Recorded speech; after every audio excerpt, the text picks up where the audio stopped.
Hello students. आज मैं आपको क्लास 11th के स्नैपशॉट के चैप्टर 2 एड्रेस के बारे में कुछ बताना चाहूँगा। I would like to tell you something about the address. अगर आप लोगों को मेरा ये चैनल, मेरी ये वीडियो थोड़ा कुछ भी अगर सीखने में मदद करती है तो please subscribe my channel and even you can send me message so that I can prepare videos to explain your topics, your chapters very much. मार्गाविंको का एक लेसन है आपकी स्नैपशॉट में, द एड्रेस, जिसमें एक हार्ट टचिंग स्टोरी है।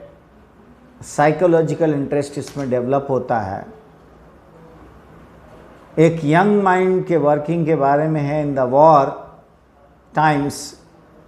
जो इसमें नैरेटर है वो सेकेंड वर्ल्ड वॉर ज्वाइन करती है और Holland was fighting for liberalization, माने लिबर्टी के लिए, इंडिपेंडेंस के लिए हॉलैंड करता है। तो she had only her mother at home. जब उस समय वर्ल्ड वॉर के टाइम पे उस पर अटैक होता है हॉलैंड में, तो वो अपने घर पे अकेली अपनी माँ के साथ है और उसकी माँ के पास good collection of antique silver plates हैं, क्रॉकरीज हैं। और यंग गर्ल जब वो घर पे होती है तो she never bother to notice these things. उसको ये जो महंगे महंगे उसके जो पार्ट्स हैं, जो क्रॉकरीज हैं, उन पर वो कभी अटेंशन पे नहीं करती है। लेकिन इन सब चीज़ों की याद उसे तब आती है, she missed these all things when these things were taken away by her mother's old acquaintance, यानी कोई उसकी पुरानी परिचित जो उसके समय में रहा करती थी, उसकी माँ की, और वो उसको ले जाती है। और उसका नाम है मिसेस डॉर्लिंग, जो वो सब चीज़ें ले जाया करती थी उसके बचपन में। और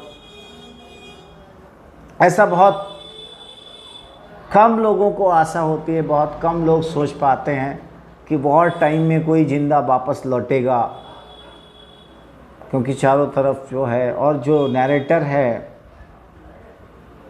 वो ज्यूज़ रेस से बिलोंग करती है। एंड उस समय वर्ल्ड वॉर के टाइम पे आपने देखा होगा कि जर्मनी में जो नाजिज्म था तो they were hating the Jews and Jews were being killed and searched, looked after to be slaughtered, यानी उनको मारने के लिए देखा जाता था। तो मैं बताता हूँ कि it's a short story in a touching account of a daughter who belongs to Holland and joins the war.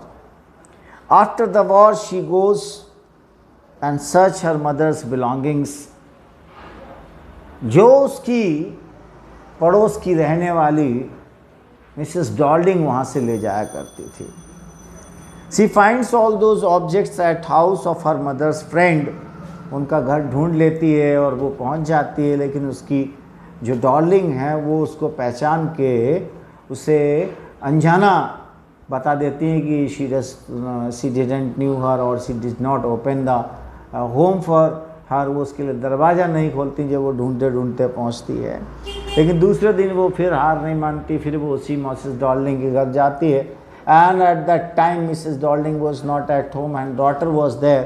उसकी बेटी होती है और वो दरवाज़ा खोलती है और फिर वो जो हमारी नैरेटर है वो उसके घर पहुंचती है और अपने बिलोंगिंग्स को बैड कंडीशन में देखती है। तो उसका दिल खट्टा हो जाता है और वो सोचती है कि ऐसी बिलोंगिंग्स को हम क्या लेकर करें जिनके साथ फिर खट्टी यादें जुड़ी रहेंगी, कि जिसको हमने दिया या जो भर भर के हमारे यहाँ से इतने एक्सपेंसिव बिलोंगिंग्स ले जाती थी, और आज उसने हमें जानबूझकर पहचानने से इनकार कर दिया और हमारे बिलोंगिंग्स को रिटर्न नहीं करना चाहती। वो अलग बात है, लेकिन उनको कितने बैड कंडीशन में रखा। That was very hated. The daughter too loses interest in them because they evoke old memories of pre war days and she has decided at last to leave all behind and to move on। और जो narrator है वो फिर इन सब चीज़ों को छोड़ छाड़ के और मिसेस डार्लिंग के घर से वो वहाँ से चली जाती है और उनको चीज़ों को नहीं लेती है। मैं आपको बता दूं कि when she returns after the war, her mother was no more alive, but once in the first half of the war, जो वॉर का पहला चरण चल रहा होता है, when the girl was home for a few days, अपने घर वापस आती है वहीं हॉलैंड में, तो she notice some changes in the room, अपने घर में परिवर्तन देखती है। She miss the various things we she use to see at her childhood time, अपने बचपन के समय में। Mother then told her how the things had been taken away by her old acquaintance, यानी जो उसकी पुरानी परिचित थी उसके द्वारा कैसे चीज़ें ले जाया करती थी। Mrs darling whose address was house number 46, ये ध्यान रखना क्वेश्चन में आ सकता है। What was the address of Mrs Darling, तो आप बताएंगे it was house number 46 and the Marconi street. दो चीज़ें याद करना है, house number 46 Marconi street, and the owner of the house was Mrs Darling. एक पुरानी परिचित थी नैरेटर की माँ की, जो नैरेटर के घर से उसके बचपन में प्री वॉर टाइम से पहले बहुत सारी चीज़ें जो हैं एंटीक चीज़ें ले जाती थी। एंटीक चीज़ें क्या होती हैं, एक बहुत ही प्राचीन म्यूज़ियम में रखने वाली यूनिक चीज़ें, स्ट्रेंज थिंग्स, उनको हम बोलते हैं एंटीक है। नैरेटर उसके साथ पहले बचपन में भी अच्छे से डील नहीं करती थी। She did not like Mrs Darling that she used to come and take away the loot. She had an eye on all the artifacts, माने आर्टिफैक्ट्स का मतलब एंटीक थिंग्स, उन सब पे वो नज़र रखती थी कि वो क्या ले जा रही है क्या नहीं ले जा रही है, ठीक है। और and antique things in the house, and she had that all wanted to save all the nice things, और वो सब चीज़ों को बचाना चाहती थी। So she took them away, और वो उनसे बाहर ले जाता था। After the liberation of her country, जब उसका देश आज़ाद हुआ Holland, and initially she lost interest in all those old things and many of them were hidden away, कई चीज़ें छिपा ली गई थी from the cupboards and boxes. But by and by everything became normal again and the narrator started missing her things. वो सब चीज़ें उसकी जो हैं वो जो एंटीक थिंग्स थी उसके घर में वो मिस करने लगी। She made her way to Mrs Darling's house by train, वो ट्रेन से गई उसके घर में, एंड उसने देखा कि एक एल्डरली बूढ़ी सी वुमेन जो थी वो उसको दरवाज़ा खोलने आई, दरवाजे के पीछे से झांक रही थी।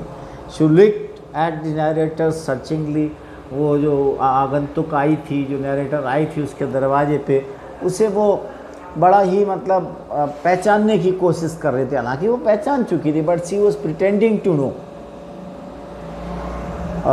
उसने फिर रिफ्यूज़ कर दिया फाइनली कि वो उसको नहीं पहचानती है। She kept the door only half open, पूरा खोला भी नहीं था उसने दरवाज़ा, हल्का सा खोला था ताकि वो अंदर के हिस्से को न देख पाए। लेकिन she was wearing the mother's green cardigan, जिसको देखकर वो जो नैरेटर है वो पहचान गई कि मैं सही एड्रेस पे हूँ, ठीक है। And she half said herself behind the door, उसने दरवाजे के पीछे से बड़बड़ाया। She exclaimed have you come back, क्या तुम आ गई हो? I thought that no one had come back, उसे भी लगा था, विश्वास था कि जो युद्ध में चला गया, वॉर में चला गया, वो लड़ गया, मर गया, अब वापस कहाँ आएगा। सी वॉज एक्सपेक्टिंग लाइक दैट। लेकिन अचानक से नैरेटर को अपने दरवाजे पे देखकर वो परेशान सी हो गई। तो यही सब स्टोरी है जो मैंने आपको बताई मिसेस डार्लिंग की। और उसके बाद में क्या होता है कि वो बात करना बंद कर देती है नैरेटर से, और उस कहती है कि हम आपको नहीं जानते हैं, you go away and all that. Narrator ने उस पर नेम प्लेट पढ़ लिया था जिस पे लिखा होता कि Mrs darling house number 46 macaroni street, and she had reach the right address. यही एड्रेस उसकी माँ ने भी उसको दिया था, तो उसे पता था कि यही एड्रेस है। और धीरे धीरे जाने लगी, एंड उसने सोचा कि एक बार जा तो रहे हैं तो एक बार फिर से टेस्ट किया जाए उस घर को।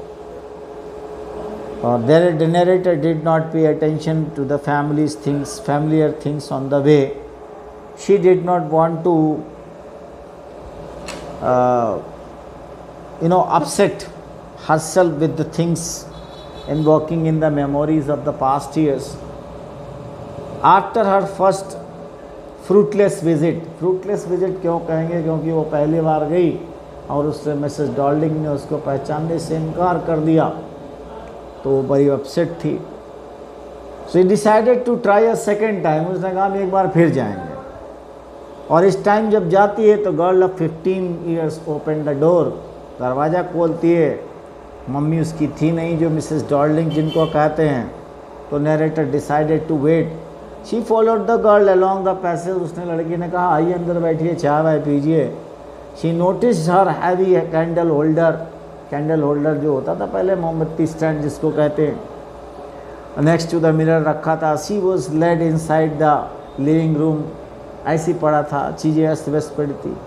She found herself in the midst of all arranged in a tasteless way and ill maintained. यानी जो भी चीज़ें थीं, उसकी बिलोंगिंग्स जो उसकी मिसेस डॉर्लिंग उसके घर से लाया करती थी, सब अस्त व्यस्त बिखरी पड़ी थी, गंदी थी, अनपॉलिश थी। She looked for the burn mark on its edge and it was surely there and all the objects were her own. नहीं, वो समझ गई कि जो भी चीज़ें उसके घर में, मिसेस डॉर्लिंग के घर में अस्त व्यस्त गंदी व्यवस्था में पड़ी हुई हैं, वो सब उसकी चीज़ें हैं, क्योंकि उसने कुछ चिन्ह उन पर जो पाए वो पहले भी थे और आज भी हैं। The girl prepare T for her. Girl जो अंदर बुला के उसको ले गई थी, डॉर्लिंग की लड़की, उसने चाय बनाई। The cup, the teapot with the gold bordered lid, the spoons जिसमें वो परोस रही थी चाय, उन सब के बारे में उसको नरेटर को पता था, सब कुछ जानती थी। The girl showed her proudly the antique box and the silver plates hanging there on the wall. The narrator had never bothered to look at or touch these things. इन सब चीज़ें उसकी थी जो भी देखी, लेकिन वो उन सब चीज़ों को छूना नहीं चाहती, पसंद नहीं करना चाहती थी। She thought of them only when she found them familiar objects missing. A long time ago, in the middle of the war, she had come home.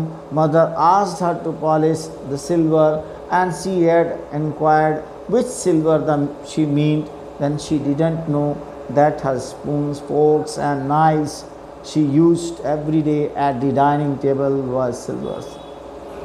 As the girl went to the sideboard to open a drawer and shows her silver, cutlery, the narrator decided to leave.